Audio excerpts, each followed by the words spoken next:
नमस्कार दोस्तों, जय माता दी। दोस्तों, मैं हेमलता उपाध्याय आप सभी का अपने चैनल पर बहुत बहुत स्वागत करती हूँ। दोस्तों, आज हम श्रवण करेंगे श्रावण महात्म्य का 10वां अध्याय। 10वें अध्याय में हम विशेषज्ञ जानेंगे शनिदेव के बारे में, उनके व्रत के महत्व के बारे में। देखिए दोस्तों, किसी भी कथा को यदि आप मन से श्रवण करते हैं, उसका लाभ आपको निश्चित रूप से देखने को मिलता है। तो सावन बीतते तक इस कथा का लाभ आप अपने जीवन में ज़रूर देखेंगे। चलिए दोस्तों, तो आज हम कथा का 10वां अध्याय श्रवण करते हैं। ईश्वर बोले, हे संत कुमार, अब मैं आपसे शनिवार व्रत की विधि का वर्णन करूंगा, जिसका अनुष्ठान करने से मंदत्व नहीं होता है। श्रावण मास में शनिवार के दिन नरसिंह, शनि तथा अंजनी पुत्र हनुमान, इन तीनों देवताओं का पूजन करना चाहिए। दीवार पर अथवा स्तंभ पर नरसिंह की सुंदर प्रतिमा बनाकर हल्दी युक्त चंदन से और नीले, लाल तथा पीले सिंदूर पुष्पों से लक्ष्मी सहित जगपति नरसिंह का भली भांति पूजन करके उन्हें खिचड़ी का नैवेद्य तथा कुंजर नामक शाक का भोग अर्पण करना चाहिए। उसी को स्वयं भी खाना चाहिए और ब्राह्मणों को भी खिलाना चाहिए। तिल का तेल तथा घृत स्नान भगवान नरसिंह को प्रिय है।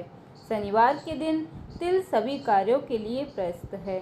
शनिवार के दिन तिल के तेल से ब्राह्मणों तथा सुवासिनी स्त्रियों को उपटन लगाना चाहिए तथा कुटुंब सहित स्वयं भी संपूर्ण शरीर में तेल लगाकर स्नान करना चाहिए तथा उड़द का भोजन ग्रहण करना चाहिए।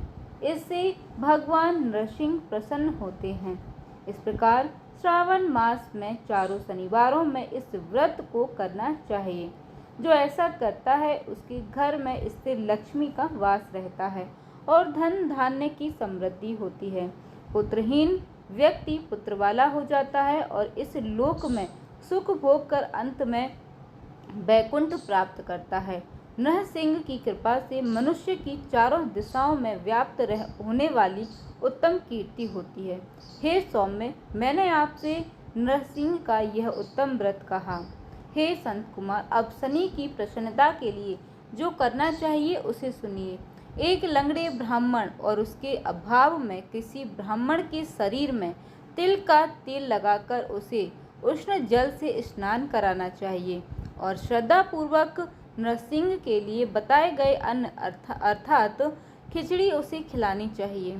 उसके बाद तेल, लोहा, काला तिल, काला उड़द, काला कंबल प्रदान करना चाहिए।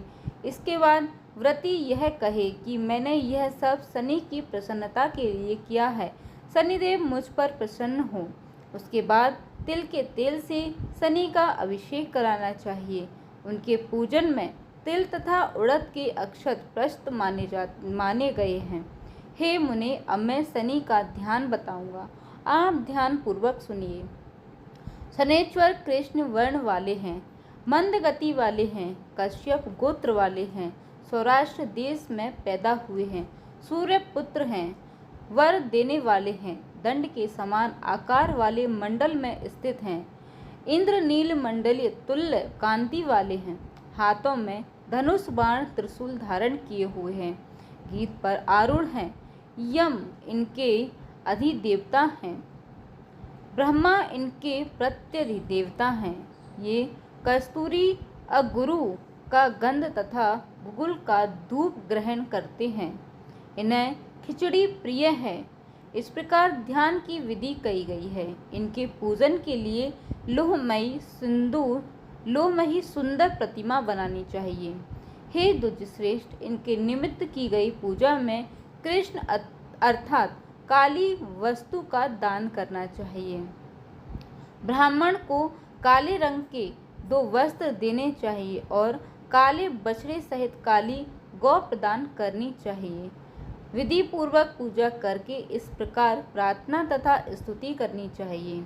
आराधना से संतुष्ट होकर जिन्होंने नष्ट राज्य वाले राजा नील को उनका महान राज्य पुनः प्रदान कर दिया, वे शनिदेव मुझ पर प्रसन्न हो। नील अंजन के समान वर्ण वाले, मंद गति से चलने वाले और छाया देवी तथा सूर्य से उत्पन्न होने वाले उन शनिश्चर को मैं नमस्कार करता हूँ। मंडल के कोण में स्थित आपको नमस्कार है। पिंगल नाम वाले आप शनि को नमस्कार है। हे देवेश, मुझ दीन तथा शरणागत पर कृपा कीजिए।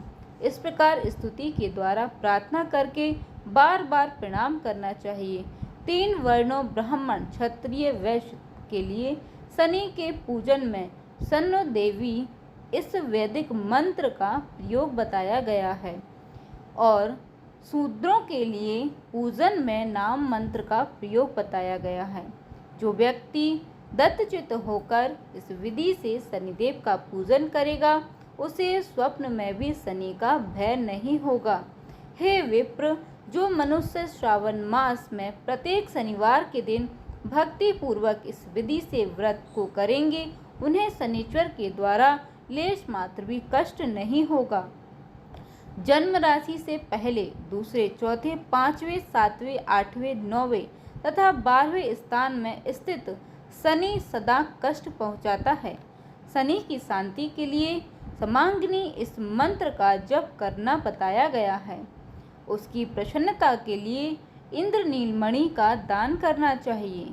हे संत कुमार, इसके बाद अब मैं हनुमान जी की प्रसन्नता के लिए विधि का वर्णन करूंगा। हनुमान जी की प्रसन्नता के लिए श्रावण मास में शनिवार को रुद्र मंत्र के द्वारा तेल से उनका अभिषेक करना चाहिए। तेल से मिश्रित सिंदूर का लेप उन्हें समर्पित करना चाहिए। जपा कुसुम की मालाओं से, आक धतूर की मालाओं से, मंदार पुष्प की मालाओं से, बटक बड़ का पेड़ के निवेद्य से तथा अन्य उपचारों से भी यथा विधि अपने सामर्थ्य अनुसार श्रद्धा भक्ति से युक्त होकर अंजनी पुत्र हनुमान जी की पूजा करनी चाहिए। इसके बाद बुद्धिमान को चाहिए कि हनुमान जी की प्रसन्नता के लिए उनके 12 नामों का जप करें। हनुमान, अंजनी सूनु, वायुपुत्र, महाबल, रामेष्ट, फाल्गुन, सखा, पिंगाक्ष, अमित विक्रम, उदधिक्रमण, सीता शोक विनाशक, लक्ष्मण प्राणदाता और 10 ग्रीव दर्पह, ये 12 नाम हैं। जो मनुष्य प्रातःकाल उठकर इन 12 नामों को पढ़ता है उसका अमंगल नहीं होता है और उसे सभी संपदा सुलभ प्राप्त हो जाती है। इस प्रकार श्रावण मास में शनिवार के दिन वायुपुत्र हनुमान जी की आराधना करके मनुष्य वज्र तुल्य शरीर वाला, निरोग तथा बलवान हो जाता है। अंजनी पुत्र की कृपा से वह कार्य करने में वेगवान तथा बुद्धि वैभव से युक्त हो जाता है। उसके बाद शत्रु नष्ट हो जाते हैं, मित्रों की वृद्धि होती है, वह वीरशाली तथा कीर्तिमान हो जाता है।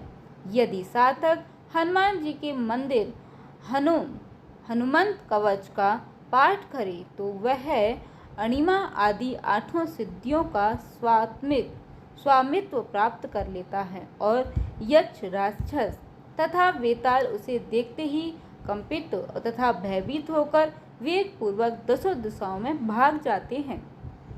हे सत्तम, शनिवार के दिन पीपल के वृक्ष का आलिंगन तथा पूजन करना चाहिए। शनिवार को छोड़कर अन्य किसी दिन पीपल के वृक्ष का स्पर्श नहीं करना चाहिए। शनिवार के दिन उसका आलिंगन सभी संपदाओं को प्राप्त कराने वाला होता है। प्रत्येक मास में 7 वारों में पीपल का पूजन फलदायक है, किंतु श्रावण मास में यह पूजन अधिक फलप्रद है। इस प्रकार श्री स्कंद पुराण के अंतर्गत ईश्वर संत कुमार संवाद में श्रावण मास महत्व में शनिश्चर, नरसिंह, हनुमंत पूजनादि शनिश्चर कृत्य कथन नामक 10वां अध्याय पूर्ण हुआ। उम्मीद करती हूँ दोस्तों कि कथा आपको पसंद आई होगी। अगर कथा आपको अच्छी लग जाती है तो प्लीज़ दोस्तों वीडियो को एक लाइक ज़रूर कर दीजिएगा। साथ ही हमारे चैनल से जुड़े रहने के लिए चैनल को सब्सक्राइब कर लीजिएगा। जय माता दी दोस्तों, धन्यवाद। और हाँ दोस्तों, कमेंट में हर हर महादेव ज़रूर लिखिएगा।